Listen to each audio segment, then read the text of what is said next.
महिलांच्या शिक्षणाचे जिने उघडलेदार, स्त्रियांच्या शिक्षणाचे जिने उघडलेदार, तीच सावित्री या जगाची शिलेदार, तीच सावित्री या जगाची शिलेदार. सर्वांना माझा नमस्कार. माझे नाव आर्या बालाजी कसाब. सावित्रीबाई फुले या भारताच्या पहिल्या शिक्षिका महिला होत्या.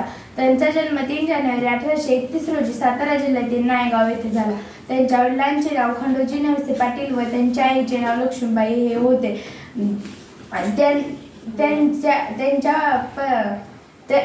महात्मा ज्योतिबा फुले ह्यांनी त्यांना लिहायला व वाचायला शिकवले.